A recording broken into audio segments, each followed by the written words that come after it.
pas si fastoche d'arrêter cette putain de cam en vente libre. Il faut une sacrée volonté, une détermination terrible. Chaque fois que j'arrête, c'est pas... Les méfaits du tabac sur le fœtus, mais ça commence dès le début de la grossesse. Hein. Bon, d'abord, même avant la grossesse, je dirais que le tabac, que ce soit chez la femme ou chez l'homme, pas uniquement chez la femme, chez l'homme aussi, diminue la fertilité.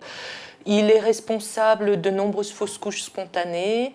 Il est responsable de grossesses extra-utérines. Ce sont donc des grossesses qui se développent en dehors de l'utérus et qui donc ne peuvent pas être menées à terme, hein, qui doivent être bien entendu interrompues dès qu'on s'en rend compte, parce que autrement c'est dangereux pour la maman.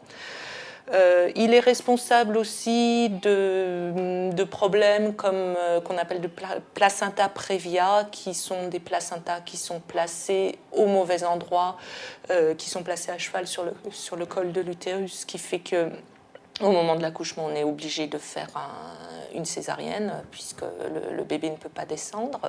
Le tabac est également un facteur de prématurité. Hein. Ce sont des enfants qui vont naître plus tôt. Le tabac est également responsable de retard de croissance intra-utérin. C'est même la principale cause de retard de croissance intra-utérin dans les pays industrialisés, c'est-à-dire que le fœtus va grandir moins vite par rapport à l'âge de la grossesse, il sera moins grand que la normale.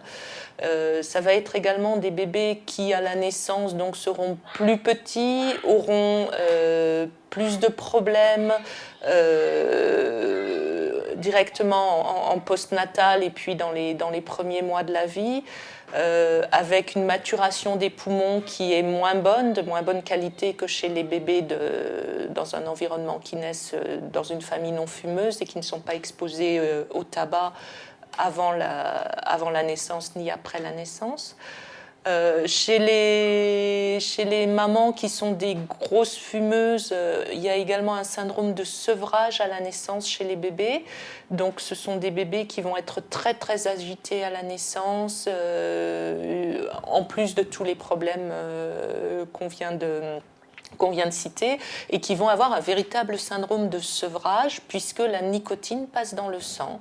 Après la naissance, le tabagisme est responsable également de beaucoup d'infections, de problèmes respiratoires hein, chez les enfants, de problèmes ORL plus importants chez les enfants et d'allergies également plus fréquentes et plus importantes chez les enfants qui sont soumis à un tabagisme passif.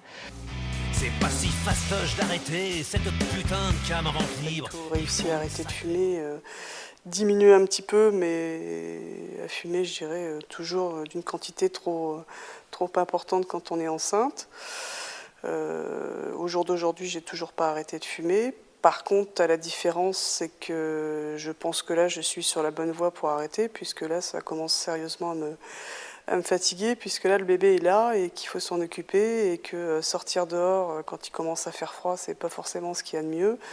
Donc je pense que ça va être beaucoup plus efficace pour moi sur l'envie d'arrêter et d'arriver à arrêter de fumer que pendant la grossesse.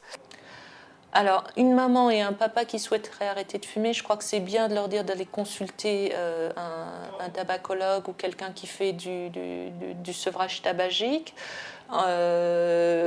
pour mettre toutes les chances de leur côté. Ah, moi, j'ai tenté plein de choses. J'ai tenté le tabacologue, avec qui je suis allée en rendez-vous pratiquement tous les 15 jours.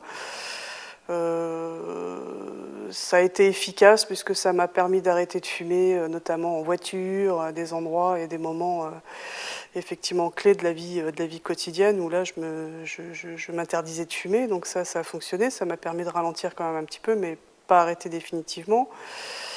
J'ai travaillé jusqu'à la fin, donc le stress du boulot, d'arriver à faire tout, de gérer tout ce qu'il y avait à faire. Donc quand on s'occupe l'esprit à autre chose, on oublie un petit peu qu'il faut arrêter de fumer. Donc le réflexe revient vite. J'ai essayé le vaccin.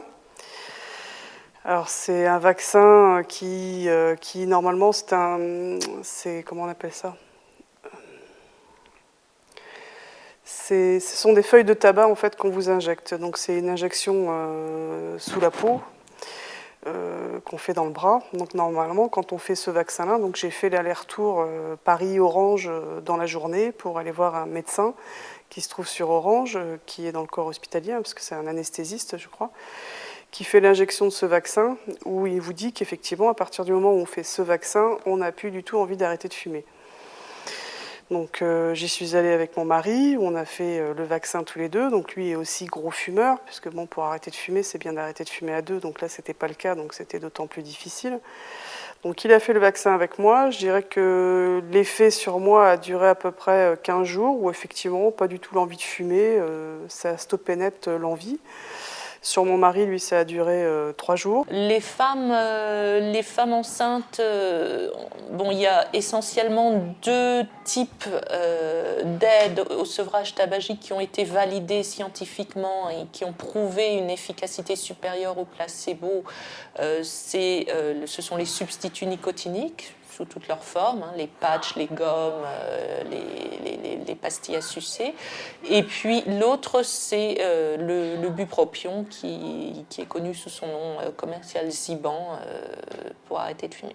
Alors chez les femmes enceintes, bien évidemment, on ne peut pas prescrire de Zyban, hein, c'est sûr. Donc, mais par contre, on peut tout à fait céder des substituts nicotiniques puisque les substituts apportent uniquement de la nicotine et pas les 4000 autres composants toxiques que la fumée de tabac apporte quand on fume une cigarette. Hein. C'est pas si fastoche d'arrêter cette putain de cam en vente libre. Et j'avais surtout pas envie de reprendre 25 kilos. Hein, donc je me suis stabilisée à 13 kilos pour une grossesse impeccable.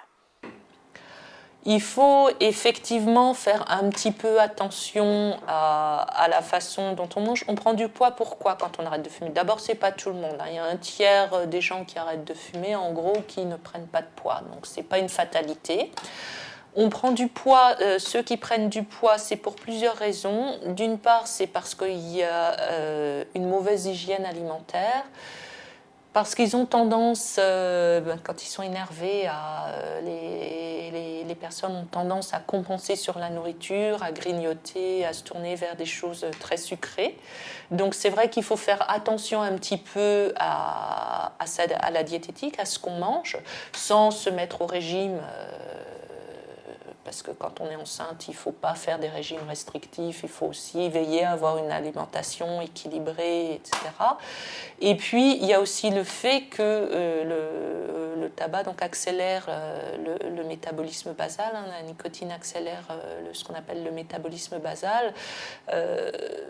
C'est-à-dire que ça vous fait brûler des calories sans faire d'efforts, si on veut. Je crois qu'en gros, on dit que les gens qui fument un paquet de cigarettes par jour brûlent à peu près 300 calories par jour, rien que du fait de leurs cigarettes. Ça doit être l'équivalent d'un croissant ou d'un pain au chocolat. Voilà. C'est pas si fastoche d'arrêter cette putain de cam en vente libre. Il faut une sacrée volonté, une détermination terrible. Chaque fois que j'arrête, c'est pas sérieux. Les 12 fumeurs que je vais taxer m'offrent 12 cibiches.